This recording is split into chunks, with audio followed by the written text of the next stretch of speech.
This is the Apex 7 TKL with Cherry MX Brown switches. In this video, I'm going to do a bit of a disassembly to showcase how I got them to sound a bit more thocky. I'm also going to clean them, and it'll be done over this time lapse that I'll have playing in the background as I talk about the keyboard a little bit more, the things I like about it, my issues with it, and some quirks that you should watch out for if you're thinking of picking one of these up new or used. I bought this keyboard back in 2019 from a Micro Center, so this keyboard is actually 7 years old at the time of writing. This is my first ever pair of mechanical keyboards. I don't know why I said pair, but I picked this keyboard for three main reasons. First of all, the OLED screen I think is cool. Second of all, it has a metal backplate, which I'm a big fan of. It's very rigid, very solid feeling. And third of all, it has media buttons on the side, which I think is kind of a must with keyboards nowadays.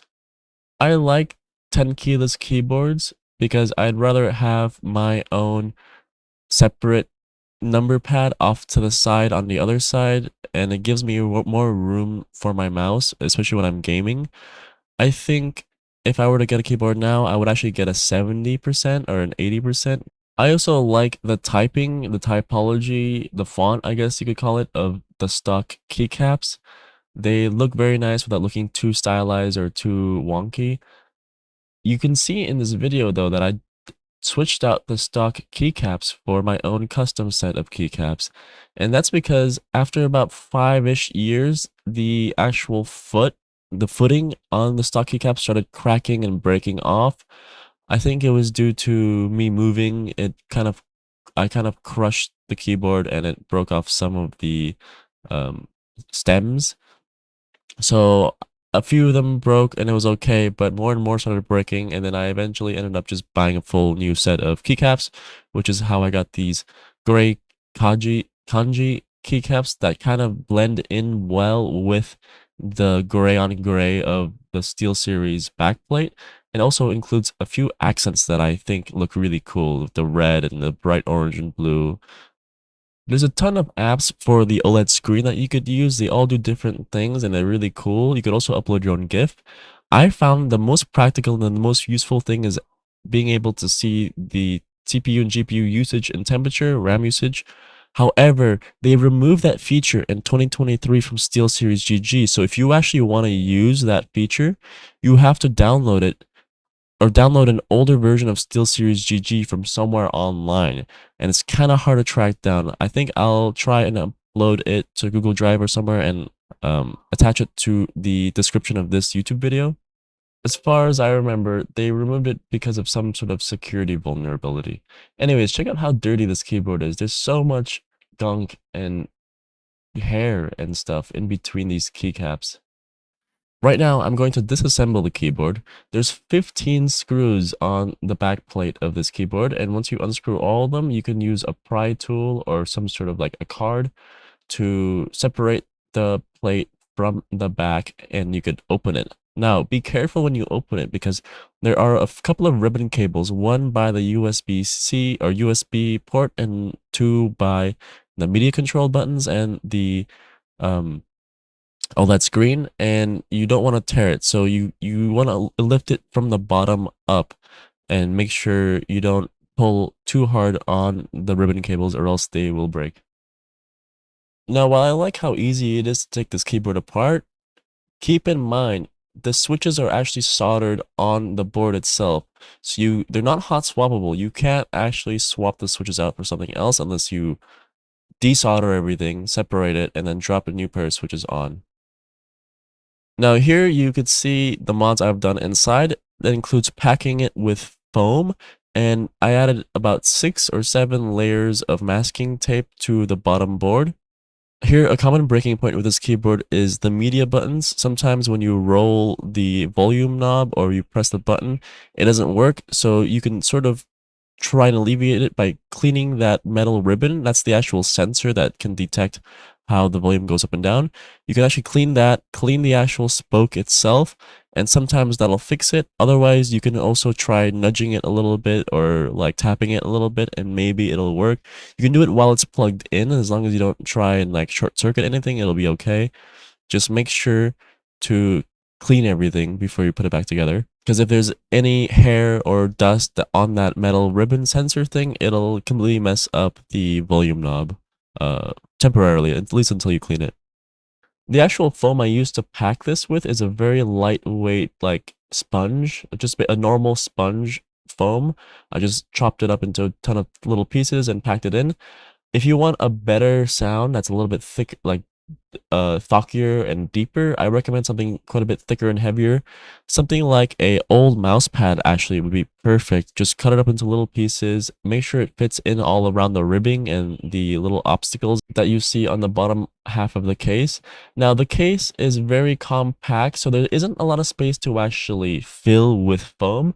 If you really want to, you can make your own custom bottom case out of wood, or out of, like, you could 3D print it even. But that's so much work for what this keyboard is. I don't know if it's worth it, but it'd be a cool DIY project that I might try doing one day. I'll probably try doing it out of wood, I think. I prefer wood from 3D printing, but you know, both can work just fine. I really like the USB pass-through on this keyboard, but keep in mind that it only works if you plug in both of the cables. The cable on this keyboard forks off into two USB A's. One is for the actual keyboard itself, and the other one is for the USB pass-through. It's not like a 1-to-2 splitter. So you have to make sure the second one is plugged in for it to work. So it's not really like a USB hub. It's sort of just like a, you know, a normal pass-through. Now we're getting into the cleaning portion of this video. For this, I'm using just like tweezers and like an air blower, an air blaster, to sort of get all the big debris out. And then from there, I'm using rubbing alcohol and some Q-tips and some tissue to get the initial bit of gunk out. This sort of metal backplate is a real, like, sweat magnet and hair magnet and dust magnet, so it's kind of hard to clean. What I used to do is I used to take like a credit card and wrap it around a microfiber cloth and run it up along the rows. That only works with the rows. It doesn't work with the columns because all the keys are kind of offset, of course. But a more thorough cleaning is inevitable. Again, because the keys are soldered on, you can't actually remove the backplate from the board, like the circuit board itself. So there's all this dust in between, sandwiched in between the circuit board and the backplate, that will always be there and you can never get rid of unless you desolder everything and take it all apart. So that's really annoying, but you know, something you just have to live with. One other thing is that if you want a more thorough cleaning process, you could actually use, if you have the tools, you could use deionized water and put it into an ultrasonic bath and leave it overnight, and it should clean everything spotlessly. Don't use your keycaps for this because it might actually take the paint off of your keycaps. It's possible. Most keycaps should be fine, but you know, if you want to try it, just use like a sacrificial key that you don't use. You know, every keycap set or switch set comes with like extras, so you could try sacrificing them by throwing them in there and testing to see if it works. And if it works and it doesn't damage anything, maybe you could do the whole thing. But that would be a more thorough and less energy intensive way of cleaning this. But obviously, if you don't have the tools, just do everything by hand like I'm doing. Right now, what you see me doing is I take like a bundle of tissue paper, soak it in alcohol, and I just pat down the tops of the key switches themselves, and it'll hopefully absorb all the grease and dust out of the switches themselves. These switches are lube as well, so the lube actually also pulls a lot of the dust and particles out of the air, and it really sticks to it, so it's kind of annoying. Also, these magnets on the armrest also pop out sometimes, so I had to super glue them back into the armrest in order for them to stay. Kind of a shoddy job I did of it, but it works. Speaking of magnets, I totally forgot to mention that when you open up the keyboard, make sure you don't lose the two magnets that are at the bottom near the Windows key and the bottom arrow key. They have a tendency of flying out, and just make sure you don't lose them. And when you put them back, if they do fall out, when you put them back, make sure they are pointing the right direction so it doesn't repel your armrest instead of attracting it. After our preliminary cleaning, it's starting to look a bit better, but there's still quite a lot of dust that's really caked in there, a lot of grease and stuff that's just like fused with the metal. So what I'm doing now is I'm using a microfiber cloth and wrapping it around the tip of a Q-tip and just going in between all the switches and really just rubbing the surface of the back plate to get all that gunk and dust and grease out. Now, it's quite normal for keyboards to get dirty, especially if you have a really dusty room like I do. You can sort of delay how often you have to clean the keyboard by covering it with a cloth or covering it with something while you're not using the PC. But like I said, you're only delaying the inevitable, so you still have to clean it eventually. Here you can see I'm starting to rub really hard because even after like a light pass, there's still a lot of gunk. So now I'm just like kind of going ham and really putting my elbow grease into it. One thing you've noticed is that my stabilizers for a lot of my keys are gone. I removed the stabilizers for all my keys except for the spacebar because most keys are not big enough to actually require stabilizers. The spacebar is the only exception, but even then, you can actually disconnect the wire from the stabilizers in your spacebar and it'll stay mostly pretty even, which is what I've done now. I've already tried putting deadening material underneath the wire where the stabilizer is, but it doesn't help with the noise. And this keyboard has a very loud stabilizers out of the factory, so I ended up just disconnecting it and just running it like this. Now I'm starting to reassemble everything by putting all the screws back in place. Make sure when you put everything back together that the deadening material you put in the keyboard, if you put any of it in, doesn't interfere with any of the screw mounts or doesn't interfere with any of the ribbing. Um, and it might look a bit off when you put the back plate back on, but as long as the holes line up, when you screw everything together, it should snap into place and fall into place as you tighten down on the screws.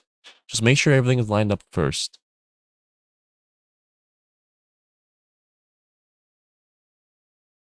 Now I'm putting the keys back, and as I put the keycaps back onto the keyboard, I'm actually using a damp towel with rubbing alcohol to rub everything down as I put the keycaps back in place.